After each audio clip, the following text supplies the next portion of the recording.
Okay, तो बहुत बहुत स्वागत है दोस्तों आप सभी का।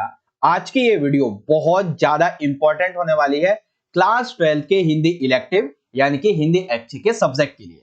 बेसिकली बच्चों, हिंदी सब्जेक्ट का आपका कल यानी कि 27 दिसंबर 2022 को जो आपका प्री बोर्ड का पेपर होने वाला है, कल आपका जो हिंदी का प्री बोर्ड का एग्जाम होने वाला है, इसके लिए इस वीडियो में हम एक most important sample question paper को बच्चों कंप्लीटली यहाँ पे सॉल्व करने वाले हैं बहुत अच्छी तरह से। ठीक है, हर एक क्वेश्चन आंसर आपको बहुत आसान तरीके से यहाँ पे समझा दिया जाएगा। ठीक है, चलिए शुरुआत करते हैं बिना देरी करते हुए। तो सबसे पहले हम अपने पेपर के पैटर्न को एक बार समझ लेते हैं। ठीक है, कई बच्चे होते हैं जिनको अभी भी पता नहीं होता पेपर के पैटर्न के बारे में। ठीक है, तो एक बार उनके लिए मैं समझा देता हूं। देखिए, आपका पेपर आएगा 3 घंटे का और अधिकतम अंक जो है वो रहेंगे 80। अब जो पेपर है वो बेसिकली दो पार्ट में डिवाइड रहेगा, एक होगा खंड आ और एक होगा खंड बा। खंड आ में आपके जो है वो टोटल 48 वास्तुपरक यानी कि टोटल जो है 48 एमसी के क्वेश्चन होंगे, जिसमें से आपको टोटल 40 प्रश्नों के उत्तर देने होते हैं। ठीक है, खंड बा जो है ये बहुत इंपॉर्टेंट है क्योंकि ये वर्णात्मक प्रश्न है। दैट मींस कि इसमें आपका रचनात्मक लेखन, अव्यक्ति माध्यम वाले क्वेश्चन, काव्यांश की शैक्षणिक व्याख्या, गद्यांश की शैक्षणिक व्याख्या यानी कि कविता और चैप्टर। ठीक है, अंतरा अंतराल इनके जो क्वेश्चन आंसर वो सभी इसमें आते हैं। ठीक है, बाकी खंड आ जो है उसमें सभी के सभी एमसीक्यू होते हैं। ठीक है, साथ ही में दिया हुआ है कि निर्देशों को बहुत सावधानी से पढ़िए, उनका पालन कीजिए। दोनों खंडों के प्रश्नों का उत्तर देना अनिवार्य है, सभी प्रश्नों के उत्तर देने हैं आपको।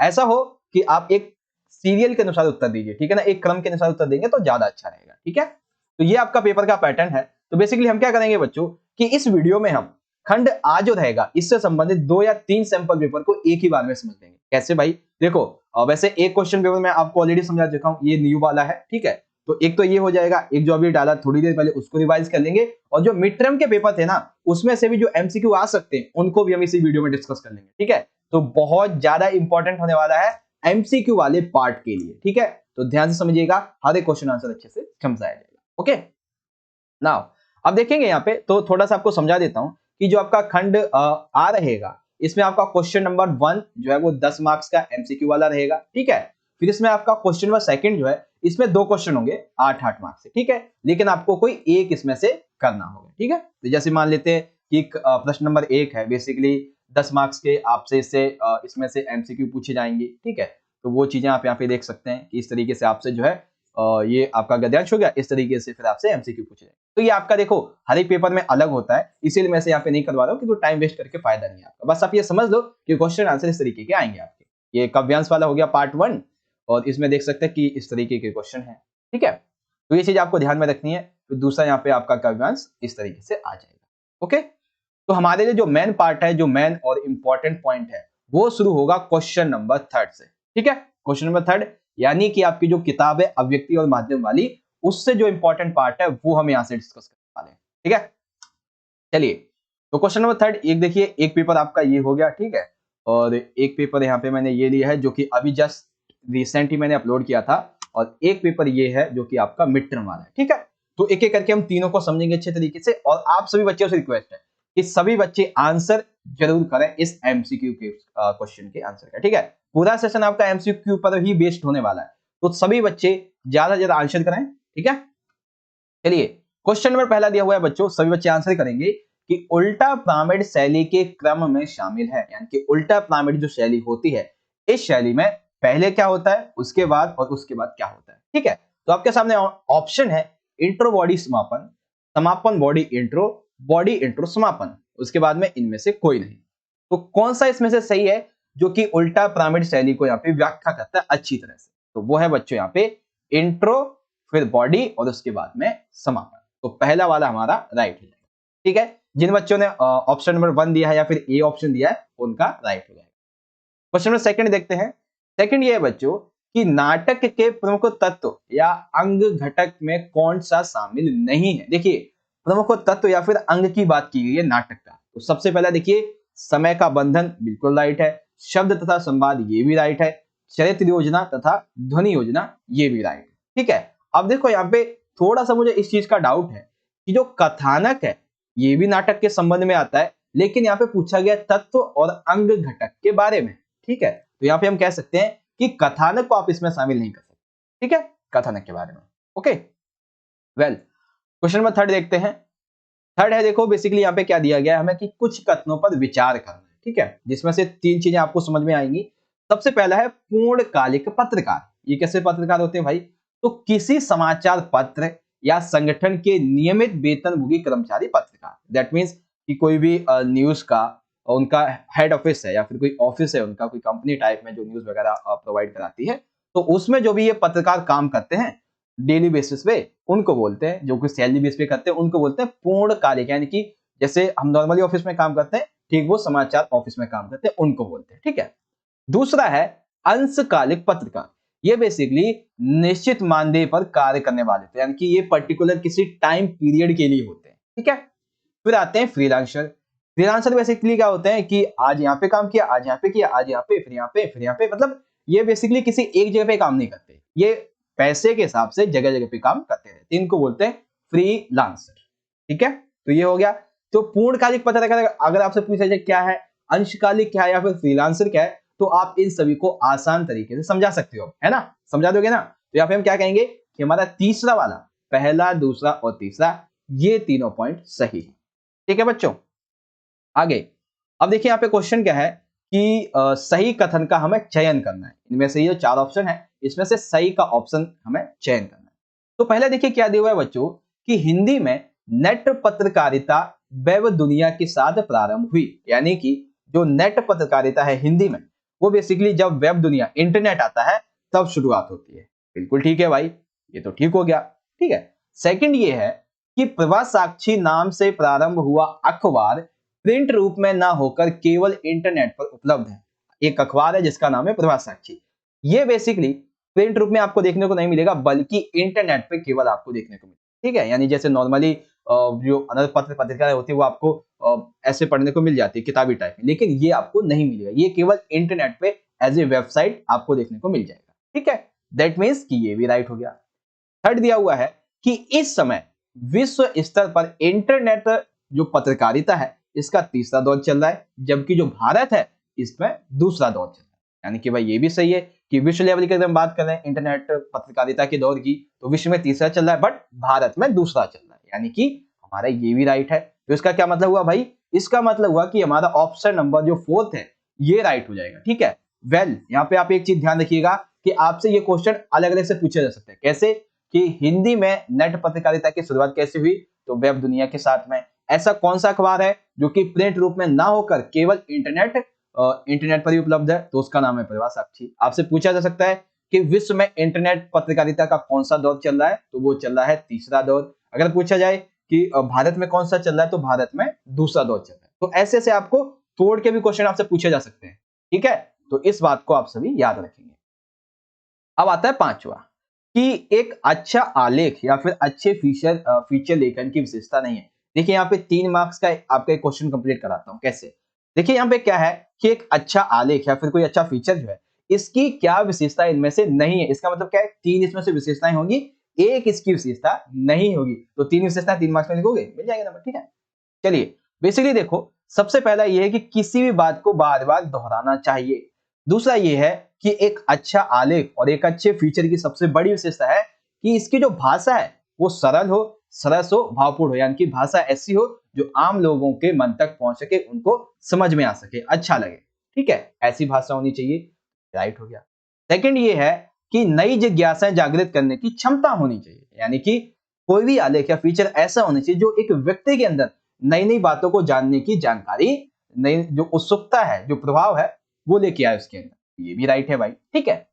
फिर चौथा है कि ये नवीनता और ताजगी से युक्त होना चाहिए। यानी कि आपको कोई ऐसा नहीं कि डेली बेसिस पे आप एक ही टॉपिक को बार बार लिखते जा रहे हो, नहीं, आपको डेली बेसिस पे कुछ कुछ नए नए टॉपिक यहाँ पे लाने चाहिए, जिससे कि लोग जो है वो उससे समझेंगे नया नया है, तो उससे और ज्यादा अट्रैक्ट होते हैं, ठीक है। तो ये एक अच्छा जो फीचर है, अच्छा लेखन है, इसकी विशेषता है।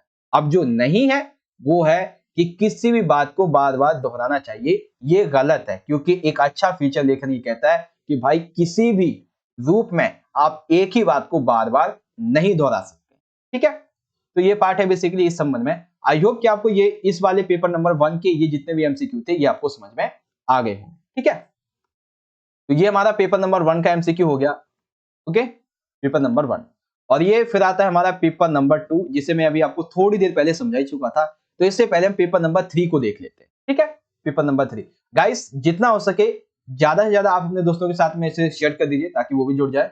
तो वेल देखिए, ये उल्टा पिरामिड शैली के बारे में ऑलरेडी हम देख चुके हैं। और भारत में इस समय इंटरनेट पत्रकारिता का कौन सा दौर चल रहा है, तो भैया दूसरा दौर चल रहा है, ठीक है। ये भी अभी हमने देख ही लिया था। पत्रकारिता के विकास में कौन सा मूल भाव सक्रिय होता है, ठीक है।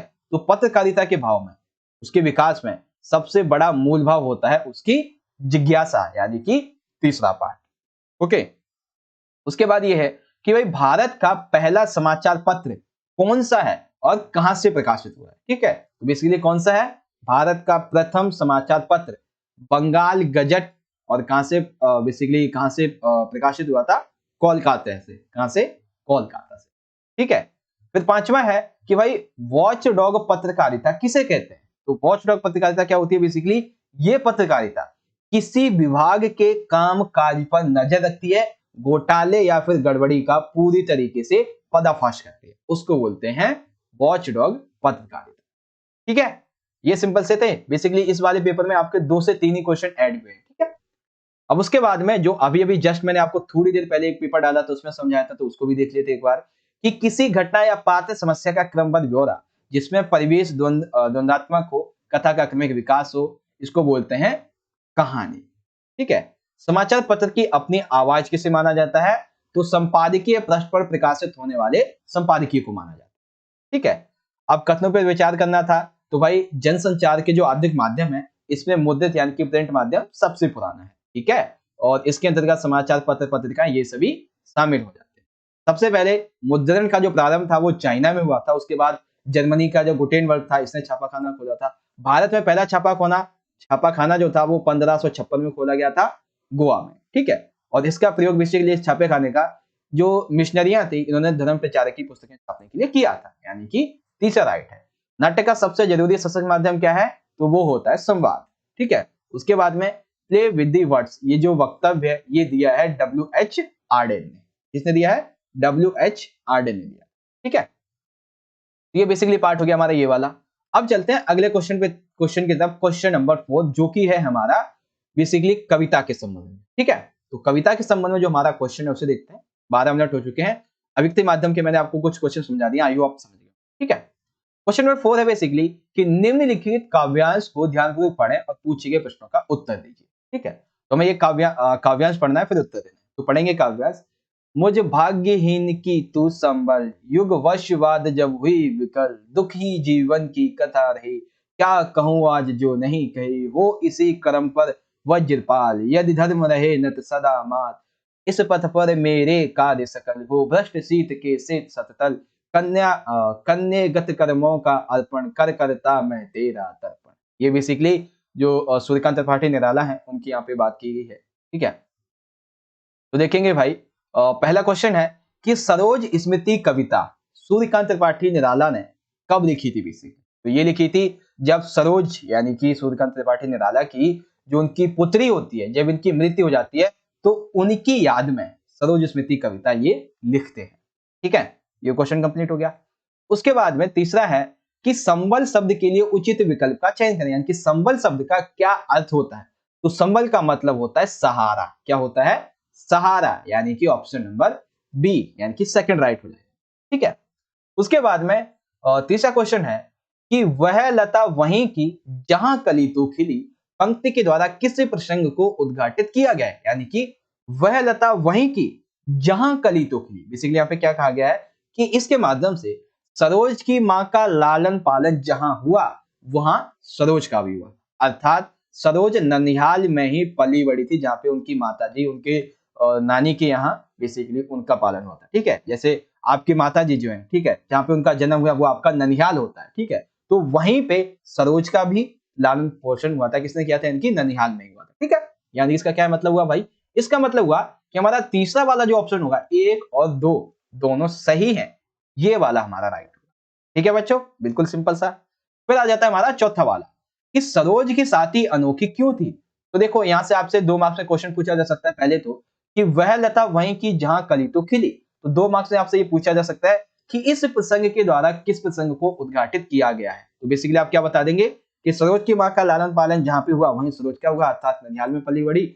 और जैसे जैसे एक लता जैसे बड़ी होती जाती है और वो सुंदर होती जाती है, उसमें फल फूल बेर वगैरह लगने लगते हैं, ठीक इसी तरीके से जैसे जैसे सरोज जो थी वो बड़ी होती जाती थी, उसकी शादी की चिंता उसके लेखक को बेसिकली सता रही थी। ठीक है, ये चीज यहाँ पे बताई गई है। अब ठीक इसी तरीके से आपसे क्वेश्चन पूछा जा सकता है कि भाई सरोज की जो शादी थी वो सबसे अनोखी क्यों थी, अन्य जो शादियां होती हैं उनसे सबसे अनोखी क्यों थी? तो बेसिकली सादगी के कारण, यानी कि कोई ज्यादा शोर शराबा यहाँ पे नहीं था। ठीक है, एकदम नॉर्मल, जैसे होता है ना कि कोई काम करने जा रहे तो सिंपल ऐसे ऐसी शादी हुई थी। ठीक है, माता पिता के ना होने के कारण बेसिकली सरोज के माता नहीं थे, ठीक माता नहीं थी बेसिकली सरोज की, तो ये कारण बन जाता है। ठीक है, अन्य लोगों की भीड़ भाड़ ना होने के कारण, यानी कि बेसिकली उनके परिवार के वर और वधु पक्ष के लोग ही थे, कोई ज्यादा और कोई भीड़ भाड़ नहीं थी गांव के वगैरह के, जो होता है ना कि बहुत सारे रीति रिवाज वगैरह मनाए जाते तो वो एकदम सिंपल सा नॉर्मल तरीके से मनाए जा रहे थे। ठीक है, यानी कि कोई नाच गाना डांस वगैरह कुछ भी नहीं, बस नॉर्मली। ठीक है, तो ये है यानी कि हम क्या कहेंगे भैया, ऑप्शन नंबर जो फोर्थ है वो हमारा यहाँ पे राइट हो जाएगा। ठीक है बच्चों, अब इसी तरीके से पांचवा क्वेश्चन है कि सरोज के रूप श्रृंगार की तुलना किससे की गई है? तो सरोज का जो रूप श्रृंगार है इसकी तुलना की गई है उसकी माता और शकुंतला से। किससे की गई है? उसकी माता और शकुंतला से की गई, यानी कि पहला वाला राइट। उसके बाद कवि के जीवन में दुख ही दुख क्यों है? क्योंकि उसकी पत्नी की मृत्यु होगी, क्योंकि उसकी पुत्री की मृत्यु होगी, क्योंकि उसके को कुछ जो स्वजन थे उसकी भी मृत्यु होगी। यानी कि यहाँ पे ऑप्शन नंबर जो फोर्थ है हमारा ये राइट हो जाएगा। ठीक है, तो इस तरीके से ये जो कविता वाला प्रश्न था, है ना, ये वाला क्वेश्चन नंबर 4, आई होप आपको ये पेपर नंबर जो 1 का है ये अच्छे तरीके समझ में आ गया होगा। ठीक है, ये बेसिकली हमारा पेपर नंबर 1 था। अब पेपर नंबर जो हमारा सेकंड है उसको देख लेते हैं एक बार, ये रहा। ठीक है, पेपर नंबर सेकंड। तो बेसिकली यहाँ पे पढ़ेंगे इसे, तो अरुण यह मधुमय देश हमारा, जहां पहुंच अनजान क्षितिज को मिलता एक सहारा, सरसतामरस गर्भ विवाह पर नाच रही शिखा मनोहर, छिटका जीवन हरियाली पर मंगुल कुमकुम सारा, लघु सुरदिन से पंख पसारे शीतल मलय शमीर सहारे, उड़ते खग जिस ओर मुंह किए समझ नीड़ निज प्यारा, बरसाती आंखों के बादल बनते जहां भरे करुणा जल, लहरें टकराती अनंत अनंत की पाकर जहां किनारा। ठीक है, तो बेसिकली ये काव्यांश जो है, अब इससे संबंधित कुछ क्वेश्चन पूछे जाएंगे, उन पर ध्यान देते हैं। तो पहला ये है कि प्रस्तुत काव्यांश किस नाटक से लिया गया है? तो उस नाटक का क्या नाम है? उस नाटक का नाम है बच्चों चंद्रगुप्त। क्या नाम है? चंद्रगुप्त नाम। ठीक है, उसके बाद प्रस्तुत पंक्तियों में किस कवि के द्वारा रचित है, यानी कि जो पंक्तियां वो किस कवि के द्वारा लिखी गई? तो बेसिकली जयशंकर प्रसाद जी, इनके द्वारा ये पंक्तियां लिखी गई। ठीक है, तीसरा क्वेश्चन, लघु सुरधिन से पंख पसारे में अलंकार बताइए। देखिए, लघु सुरधिन से पंख पसारे, तो बेसिकली यहाँ पे क्या है, यहाँ पे उपमा तुलना की गई है। बेसिकली यहाँ पे किसी की तुलना की गई, तो तुलना जब हम करते हैं तो क्या आता है? उपमा अलंकार आता है। तुलना में क्या आता है बच्चों? उपमा अलंकार आता है। ठीक है, क्वेश्चन नंबर 5 कि कविता में, सॉरी फोर्थ है बेसिकली, कविता में भारत के बारे में कौन सा कथन नहीं कहा गया है? सबसे पहला ये है कि भारत की भूमि हरी भरी है, यानी कि ये इसकी विशेषता है। भारतीयों का स्वभाव करुणामयी है, बहुत ही अच्छा व्यवहार रहता है। देश विदेश के लोग भारत के प्रति आकर्षित होते हैं। भारत में राजाओं के बीच युद्ध होते रहते। देखो, ये बात ठीक है कि जब राजे वगैरह हुआ करते थे उस समय शांति भी थी, युद्ध थी, लेकिन ये कहना कि हमेशा युद्ध होते रहते थे भाई, ये चीज तो गलत है, क्योंकि यहाँ इस कथन के अनुसार जो हमें कविता दी गई है इसके अनुसार ऐसी कोई विशेषता यहाँ पे नहीं है इसकी। ठीक है, ये बल्कि शांति की विशेषता है। ओके, पांचवा ये है कि बरसाती आंखों के बादल, इससे क्या विशेष अर्थ व्यंजित होता है? बरसाती आंखों के बादल, यानी कि जो आंखों से आंसू आ रहे हैं, तो इसका क्या मतलब है? इसका मतलब ये है कि जो भारतीय लोग हैं, भारत के जो लोग हैं, भारत के जो निवासी है, भारत के जो नागरिक हैं, वो बहुत ही संवेदनशील है, उनका हृदय बहुत ही कोमल है और वो करुणामयी, वो लोगों के प्रति एक सह हृदय यानी कि अच्छा व्यवहार रखते हैं। ठीक है, तो ये वाला पार्ट आपका इस किताब, इस जो आपकी पोयम थी, ठीक है, इससे हो गया हमारा। अब अगला जो आएगा ये पेपर नंबर हमारा बेसिकली सेकंड हो गया। आगे देखते हैं, ये सेकंड थर्ड वाला हो जाएगा। अब इससे संबंधित कुछ क्वेश्चन थे अगन देवा मास घटा के बारे में, ये मैं ऑलरेडी आपको समझा चुका था पिछली वीडियो में कि उपरोक्त पंक्तियों के कवि तथा जो कविता है इसका पहचान कीजिए। तो बारहमासा और जो कवि हैं वो मलिक मोहम्मद जैसी।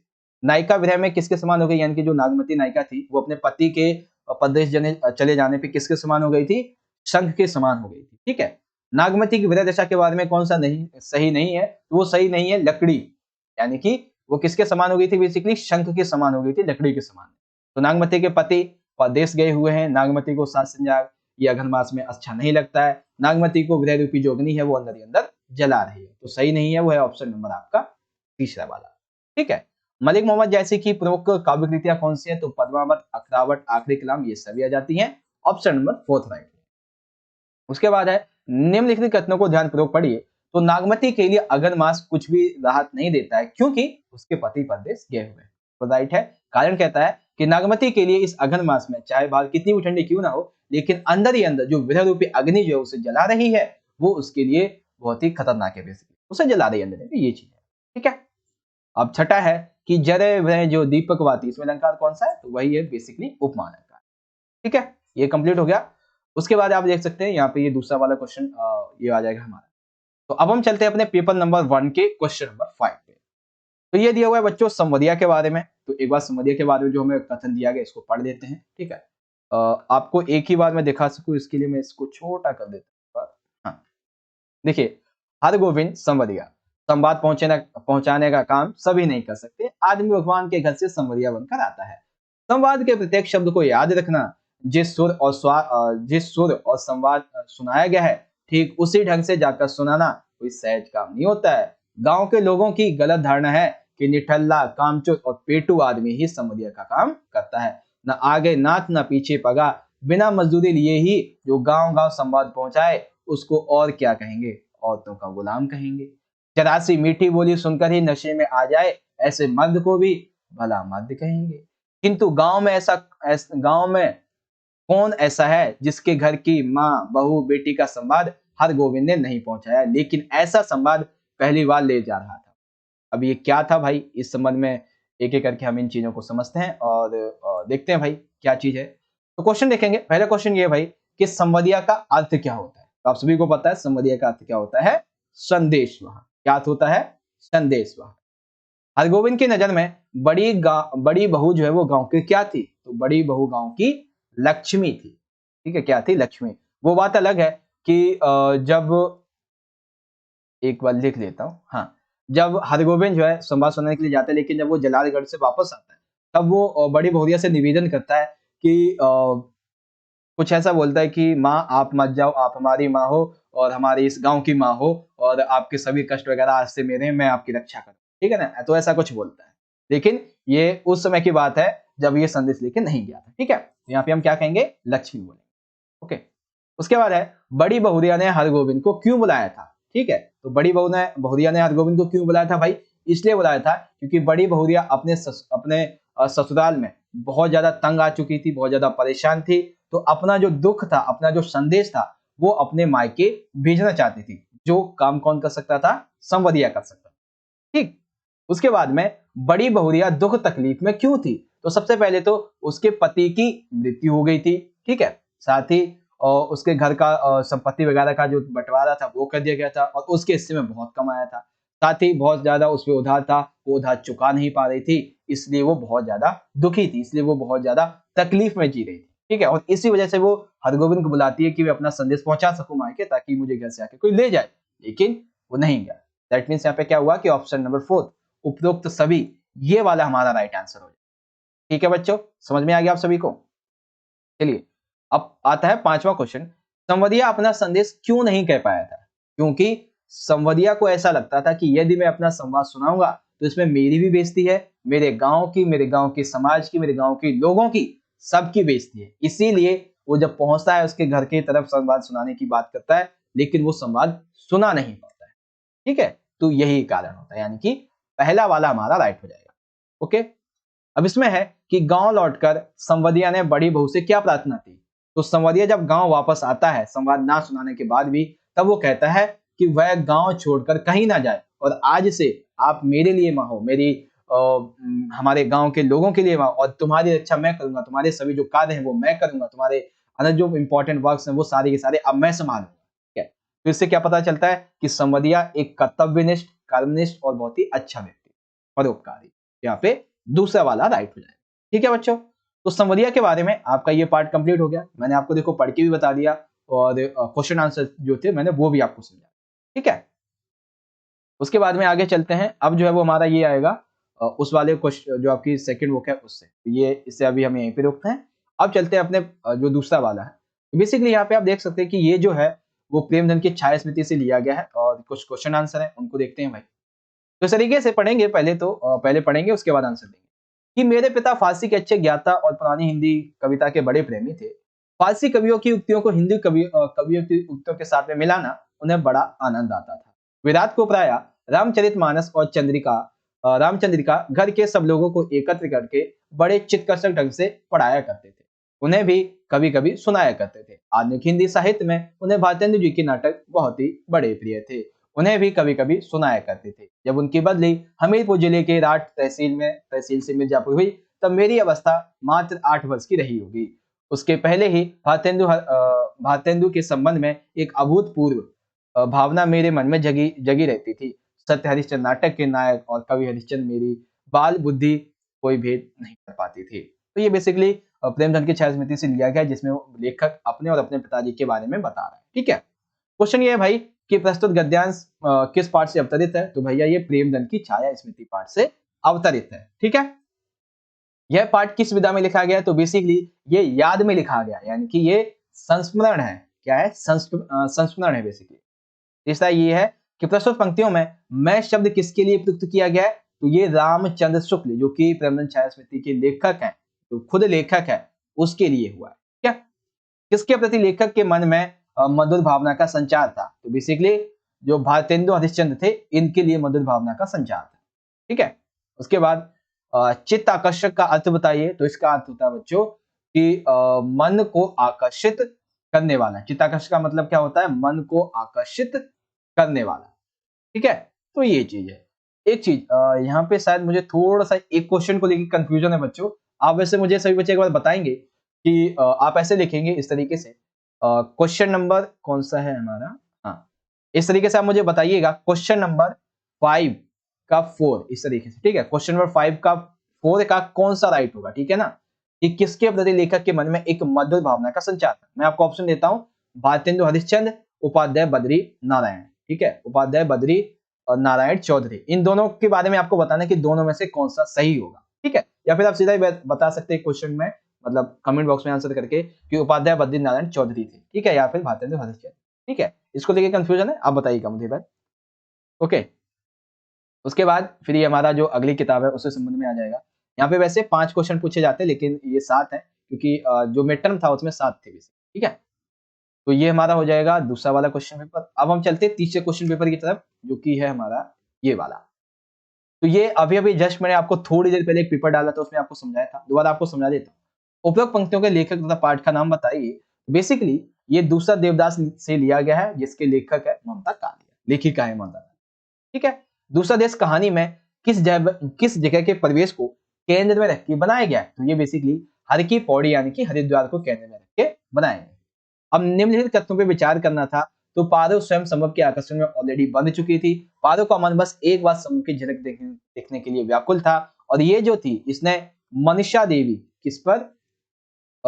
मनसा देवी पर। ठीक है, गंगा देवी नहीं बल्कि मनसा देवी पर लगी मनोकामना की गांठ का परिणाम ये हुआ कि संभव से मिलने के रूप में, संभव जो था वो मिलने के रूप में आता है। और जब पारो की मनोकामना पूरी होती है तो पारो जो है उसकी देवी पर आस्था और संभव के प्रति प्रेम और ज्यादा बढ़ जाता है। यानी कि क्या कहेंगे भाई, इसमें पहला दूसरा चौथा जिसमें सही हो तो तीसरा राइट हो गया। ठीक है, प्रेम का प्रथम अंकुरण किसके मन में उत्पन्न हुआ था? तो संभव और पारो के मन में उत्पन्न हुआ। ओके, पुजारियों के भराए गले समेत कौन सा स्वर नहीं उठता है? तो जय अम्बे माता ये स्वर नहीं उठता है। जय गंगे माता कोई तुझको ध्याता, सारे सुख पाता, जय गंगे माता ये उठता है लेकिन उठता नहीं है, वो पहला वाला है। पांचवा ये है कि गंगा पुत्र उस पर लपकता है कि पहले दोने की दीपक से उसके लंगोट में आग लपट लग जाती है। तो गंगा पुत्र बेसिकली किसे कहा गया है? तो जो गोताखोर लोग होते हैं उनको गंगा पुत्र कहा गया है। ठीक है, तो ये बेसिक सा कॉन्सेप्ट हो गया आपका। अब चलते हैं अपने पेपर नंबर 1 के जो हमारे जो क्वेश्चन है बेसिकली अंतराल किताब वाली उसके संबंध। ठीक है, तो एक एक करके समझेंगे। 30 मिनट हो चुके हैं, 10 मिनट और लगेंगे, 10 से 15 मिनट में, और ये हमारा पार्ट 1 खत्म हो जाएगा। ठीक है, देखिए क्वेश्चन क्या है कि सूर्यदास की झोपड़ी में सूरदास को प्रमुख दुख भात किसका था, यानी कि सूरदास की जो झोपड़ी थी वो जल चुकी थी। तो सूरदास को झोपड़ी जलने के संबंध में सबसे ज्यादा दुख किस बात का था? पोटली में रखे हुए पैसों का, झोपड़ी जल जाने का, सुहागी को शरण देने का, या इनमें से कोई नहीं। तो बेसिकली उसे सबसे बड़ा जो दुख है वो था पोटली में रखे हुए पैसों के जल जाने का। क्यों? क्योंकि उससे बहुत सारी अपनी जो अभिलाषाएं थी वो उसने जमा कर रखी थी कि इन पैसों से मैं शादी करूंगा, मतलब मैं नहीं, मिठुआ की शादी करवाएगा, ठीक है, अपने जो पित्र हैं उनकी कुछ शांति, कुछ अपने वगैरह कुछ ऐसा करवाएगा, कुछ याद नहीं आ रहा, ठीक है, और एक गांव में जो लोग हैं उनकी पानी की समस्या को दूर करने के लिए एक कुआं खुदवाएगा। तो ऐसी अभिलाषा उसने सजा रखी थी, ठीक है। तो इन्हीं अभिलाषाओं के चलते उसके जब पैसे जल जाते हैं पोटली के, तो उससे बहुत ज्यादा दुख होता है, जितना झोपड़ी जलने का उसे नहीं होता, ठीक है। उसके बाद ये है कि सूरदास जगधर से अपनी आर्थिक हानि गुप्त क्यों रखना चाहता था। यानी कि देखिए ये क्वेश्चन बेसिकली आपका 3 मार्क्स में भी आ सकता है इसी तरीके से, कि सूरदास जगधर से अपनी आर्थिक हानि क्यों छुपाना चाहता। तो सबसे पहला, सूरदास एक अंधा भिखारी था। तो सूरदास यानी कि एक अंधे भिखारी के पास में इतना पैसा होना एक हैरान की बात हो सकती थी। जब अगर किसी को पता चलता कि इसके पास इतना पैसा है तो वो हैरान होते, एक अंधा भिखारी इतना सारा पैसा, कुछ तो गड़बड़ है ना, इस तरीके से कुछ तो गड़बड़ है, यही चीज। धन के पता चलने पर लोग उस पर संदेह कर सकते थे कि उसके पास इतना धन कहां से आया, ये एक अंधा भिखारी, उसके पास इतना पैसा कहां से आ गया, तो ये चीज आ सकती है। साथ ही सूरदास नहीं चाहता था कि समाज उसको इस बात के लिए लज्जित करे कि एक अंधा भिखारी होने के बावजूद तेरे पास इतना पैसा कहां से आया। इसीलिए उसने अपनी आर्थिक हानि पोटली के बारे में, बेसिकली पोटली में रखे हुए पैसों के बारे में किसी से कुछ भी नहीं कहा, खास करके जगदर से। यानी कि यहाँ पे ऑप्शन नंबर जो 4th वाला है ये हमारा राइट हो जाएगा, ठीक है बच्चों। अब आता है गा वाला, कि अपना मालवा खाओ उजाड़ू सभ्यता पाठ में रास्ते में शिप्रा मिली। यह शिप्रा कौन है? यानी कि ये जो चैप्टर है आपका अपना मालवा खाओ उजाड़ू सभ्यता, इस चैप्टर में रास्ते में शिप्रा मिली। तो ये रास्ते में शिप्रा जो शब्द है ये किसके लिए उपयोग हुआ है? एक स्त्री के लिए, बहन के लिए लेखिका की, या फिर नदी, या फिर लेखिका की पत्नी के लिए। तो ये उपयोग हुआ है बच्चों एक नदी के लिए, ठीक है। रास्ते में शिप्रा मिली यानी कि रास्ते में एक नदी मिली। तो ऑप्शन 3rd राइट हो जाएगा, ठीक। उसके बाद है विस्कोहर के माटी पाठ के आधार पर बताइए कि कोया की विशेषता है। यानी कि इनमें से हमें बताना है कि कोया जो फूल होता है इसकी कौन सी इसमें विशेषता है। तो सबसे पहले यह है कि लेखक के गांव में ये बहुत अधिक पाया जाता है। बिल्कुल ठीक है भाई, कि लेखक जो भी है इस चैप्टर का विस्कोहर के माटी पाठ का, उसके गांव में ज्यादातर देखने को मिलता है। और ये जो कोया है ये बेसिकली एक जल पुष्प है जिसे कुमुद या फिर कोका बेली भी कहते हैं। तो आपसे पूछा जा सकता है कि कोया को क्या कहते हैं, तो कुमुद या फिर कोका बेली, या फिर ये पूछा जा सकता है कि कोका बेली किस तरीके का फूल होता है, तो कोया होता है। अभी जो कोया है ये कहीं पे भी गड्ढे में जहां पानी भरा होता है वहां पे शरद ऋतु में अपने आप ही उग जाता है। इसके लिए खेती वगैरह करने की जरूरत नहीं होती, ये अपने आप उग जाता है, ठीक है। यानी कि ये तीनों कथन हमारे यहाँ पे सही है। दैट मीन्स ऑप्शन नंबर जो हमारा 4th रहेगा ये यहाँ पे हो जाता है कंप्लीट, ठीक है बच्चों। एंड आई होप कि आपको अच्छे तरीके से यहाँ पे ये समझ में आ चुका हो। चलिए अगला देखते हैं कि लेखक ने सरसों का फूल का पीला सागर, यानी कि लेखक ने सरसों के फूल का पीला सागर किसे कहा है वैसे? तो ये सरसों के फूल के जो पीले रंग का बिस्तर है, सरसों जब वो देखता है कि सरसों के जो फूल है इनका जो पीला रंग एक तरीके से ऐसा लगता है कि खेत में कि मतलब बिस्तर की तरह है ना, ये यानी कि पहला वाला हमारा राइट हो, ठीक है। तो ये हमारा जो पेपर नंबर 1 था वो हमने कंप्लीट सॉल्व कर लिया। अब पेपर नंबर 2 को देख लेते हैं एक बार, ठीक है। तो सबसे पहला ये है कि सूरदास के बारे में कौन सा कथन गलत है, तो प्रतिशोध लेना चाहता था, ये गलत है। जगदर के मन में कौन सा भाव जगा, तो बेसिकली जगदर के मन में ईर्ष्या का भाव जगा जब सूरदास ने सुभागी को शरण दी तब, ठीक है। सुभागी रात भर कहां छुपी रही, तो भैया सूरदास की झोपड़ी में छुपी रही। बिस्कोहर गांव किसका गांव है, तो बिस्कोहर गांव बेसिकली लेखक विश्वनाथ त्रिपाठी इसका गांव है, ठीक है। राख का ढेर सूरदास के लिए वास्तव में किसका ढेर था, तो बेसिकली उसकी जो अभिलाषाएं थी उसका ढेर था, ठीक। लेखक विश्वनाथ को अपनी मां के पेट का रंग कैसा लगता है, तो हल्दी मिलाकर बनाई गई पूड़ी की रंग जैसा लेखक विश्वनाथ त्रिपाठी को अपनी मां के पेट का रंग लगता है, ठीक।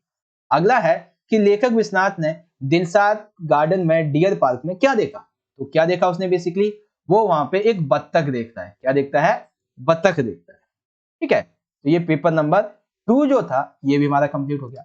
अब बात करते हैं थर्ड की, जो कि ऑलरेडी मैं आपको समझा चुका हूं कि चूल्हा ठंडा क्या होता, तो दुश्मनों का कलेजा कैसे ठंडा होता। तो ये कथन किसका है, नायक राम का।